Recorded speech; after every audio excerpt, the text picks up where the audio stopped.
Welcome student. આપણે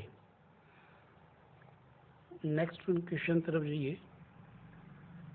ઇંગ્લિશની અંદર આપણને સેક્શન સીમાં ક્વેશ્ચન ક્રમાંક તમે જોઈશો. સેક્શન સી ક્વેશ્ચન ક્રમાંક 41 કેટલા માર્ક્સમાં? 3 માર્ક્સમાં. યુનિટ આધારિત આપણને એક પેરેગ્રાફ આપેલો હોય અને એ પેરેગ્રાફની અંદર 3 બ્લેન્ક્સ એટલે કે 3 માર્ક્સ માટેની 3 બ્લેન્ક્સ આપી છે આપણને, અને એ 3 બ્લેન્ક્સ ફિલઅપ કરવા માટે આપણને 3 ઓપ્શન્સ આપેલા હશે. બીજી અગત્યની બાબત કે જે પણ આપણને આ પેરેગ્રાફ આપવામાં આવે છે એ બધા જ પેરેગ્રાફ આપણને આપણી ટેક્સ્ટ બુકમાંથી કે જે આપણે યુનિટ 1, 2 જે પણ અભ્યાસક્રમમાં છે એ બધા જ યુનિટમાંથી કોઈ પણ પેરેગ્રાફ હોઈ શકે છે. તો આ પ્રકારની એક સૂચના છે, જોઈએ જરા. Complete the paragraph filling in the blanks with the appreciate word from the bracket. બ્રેકેટમાં આપેલા શબ્દથી આપણે એને ફિલઅપ કરવાનો છે, અને પેરેગ્રાફ કેવો હોય કે જે આપણે ટેક્સ્ટ ભણ્યા છીએ એમાંથી હોય, એટલે આપણને એમાં કોઈ પ્રોબ્લેમ્સ થાય નહીં. પણ જો ટેક્સ્ટમાં આપણે વ્યવસ્થિત ધ્યાન આપ્યું હોય તો સરળતાથી આપણે આ 3 માર્ક્સને પ્રાપ્ત કરી શકીએ. જોઈએ જરા આપણે પેરેગ્રાફ વાંચીશું પહેલાં, દેન બ્રેકેટ સાથેના ઓપ્શન સાથેની મેચ કરીને યોગ્ય આન્સરને સિલેક્ટ કરીશું. અને બ્રેકેટ વાંચીશું એટલે પેરેગ્રાફ વાંચીશું એટલે આપણને ખબર પડી જ જવાની છે કે એ પેરેગ્રાફ એ કયા યુનિટનો છે. કારણ જે પણ યુનિટનું નામ આપવામાં અહીંયા પેરેગ્રાફ આપ્યો છે આપણને એ પેરેગ્રાફ કે એ યુનિટની સ્ટોરી જે આપણે ભણ્યા છીએ એટલે આપણને એ ફિલઅપ કરવામાં સરળતા રહેશે. હવે ફર્સ્ટ પેરેગ્રાફ હવે આપણે જોઈએ કે જેના ઓપ્શન્સ આપણને આપ્યા છે પુલ્ડ ઇન, બિલ્ટ અને ડિસાઇડેડ. હવે કેવું છે, આપણે તો પાઠ ભણ્યા છીએ. કોઈ વ્યક્તિ હોય કે જે પાઠ ભણી પણ નથી ને એ વ્યક્તિ પણ આને પ્રોપર 3 માર્ક્સ મેળવી શકે. પણ ક્યારે? કે જ્યારે એને પ્રોપર ગુજરાતી કરતાં આવડે પેરેગ્રાફનું, એ વ્યક્તિ સરળતાથી આ કામ કરી શકે. તો અહીંયા તમે સ્પેલિંગ્સ પણ સાથે પ્રિપેર કર્યા હોય અને યુનિટમાં ધ્યાન આપ્યું હોય તો સરળતાથી કામ થઈ શકશે આમાં. તો જોઈએ જરા. ધ વિલેજર્સ ખાલી જગ્યા to take the matters in their own hand. બીજું વાક્ય છે દે ખાલી જગ્યા 21 લાખ રૂપીઝ એન્ડ ખાલી જગ્યા railway station on their own. તો યુનિટ નંબર 1 તાજનગર રેલવે સ્ટેશનનો પેરેગ્રાફ છે. હવે એની અંદર ધ વિલેજર ખાલી જગ્યા to take matter into their own hand. The villager decided. શું આવશે? ડિસાઇડેડ. ગામ લોકોએ નક્કી કર્યું કે આ બાબતને, રેલવે સ્ટેશન બનાવવાની બાબતને પોતાના હાથ પર લેવી. દે ખાલી જગ્યા 21 લાખ રૂપીઝ. તેઓએ કલેક્ટ કરવું જેને ઇંગ્લિશમાં બીજા શબ્દમાં શું કહેવાય? Gather, pulled in. તે pulled in 21 lakh rupees and ખાલી જગ્યા railway station on their own. Built railway station on their own. પોતાની જાતે કે છે, પોતાના પૈસેથી તેઓએ રેલવે સ્ટેશનને બનાવ્યું.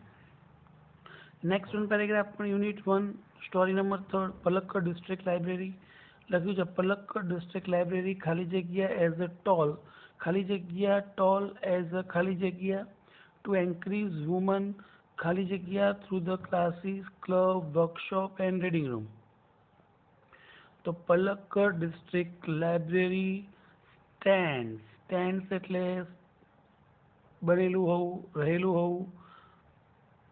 સ્ટેન્ડ્સ એઝ અ બીકન મતલબ દીવાદાંડી, એક પ્રકાશ, એક માર્ગદર્શન આપતી બાબત છે, એટલા માટે અહીંયા બીકન તરીકે યુઝ કરવામાં આવ્યું છે કે Palakkad district library stands tall as a beacon to encourage women's ખાલી જગ્યા વુમેન્સ એમ્પાવરમેન્ટ.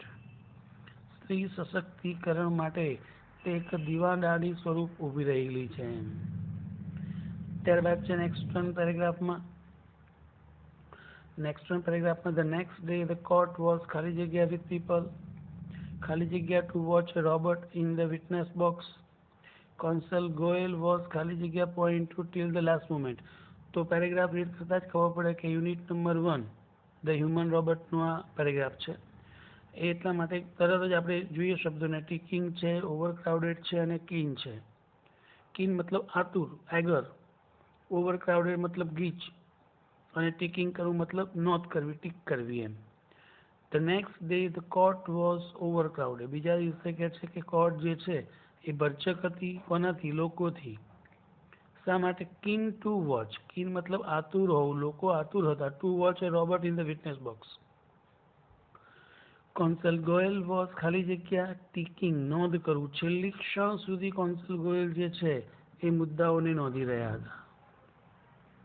નેક્સ્ટ પેરેગ્રાફ છે અ ખાલી જગ્યા lake next to my house which once had a lots of bird, frogs and snakes was ખાલી જગ્યા polluted.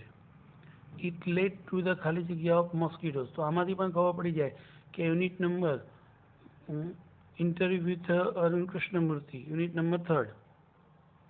તો a ખાલી જગ્યા લેક, અ બ્યુટીફુલ લેક, સુંદર તળાવ, મારા ઘરથી નજીકનું. which once had a lots of bird, frogs, snakes was heavily polluted, કે જે ખૂબ જ ગંદુ થયું હતું. It led to the ખાલી જગ્યા of mosquitoes. It led the spread of mosquitoes. Next one paragraph છે નંબર 5, યુનિટ નંબર પણ 4 છે કે જેનું નામ છે wonderful creation. All her parts should be ખાલી જગ્યા and ખાલી જગ્યા 2. It has the lap that ખાલી જગ્યા when she stands up. I have to ખાલી જગ્યા her with the kiss that can cure everything.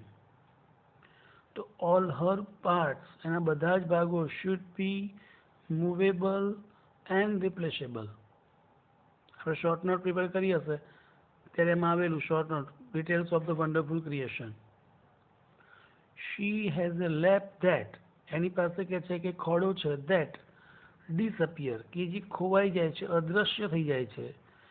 when she stands up, જ્યારે તેની ઊભી થાય છે.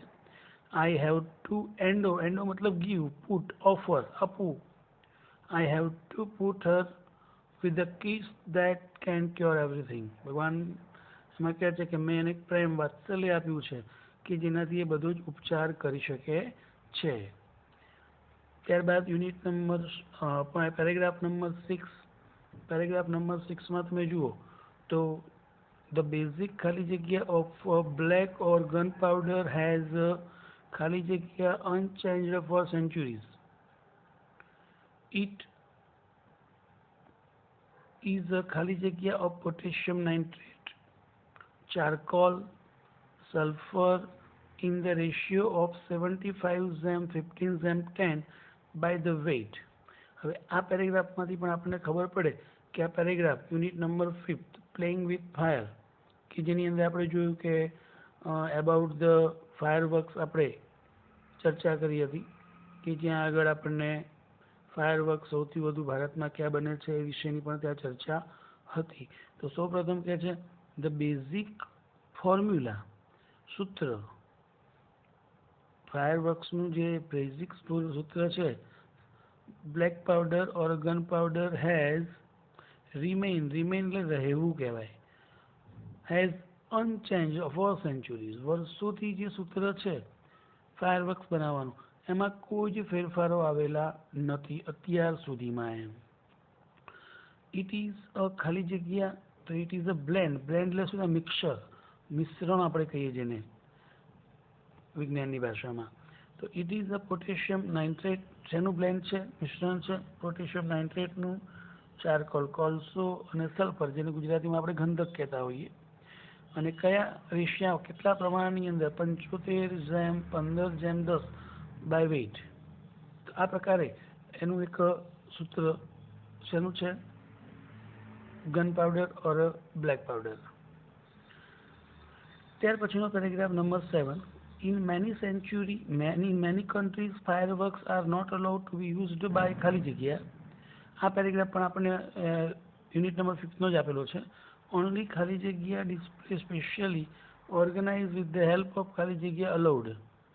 તો એક્સપર્ટ છે, કમ્યુનિટી છે અને ઇન્ડિવિજ્યુઅલ, કે ઘણા બધા દેશો છે કે જ્યાં આગળ ફાયરવર્ક જે છે એ વ્યક્તિગત રીતે ઇન્ડિવિજ્યુઅલ ઉપયોગ કરવામાં આવતું નથી. ઓનલી કમ્યુનિટી કોઈ સામાજિક ધાર્મિક પ્રસંગો ઉપર જ કહે છે. Specially organise with the help of expert are allowed. નિષ્ણાતોની હાજરીની અંદર જ એના ડિસ્પ્લે કે એને યુઝ કરવામાં આવે છે કે એને બ્લાસ્ટ કરવામાં આવે છે. In our country there is no any rules to blast fireworks. A small child from elder people also burst crackers anywhere whenever they wish to blast it. There is no rules.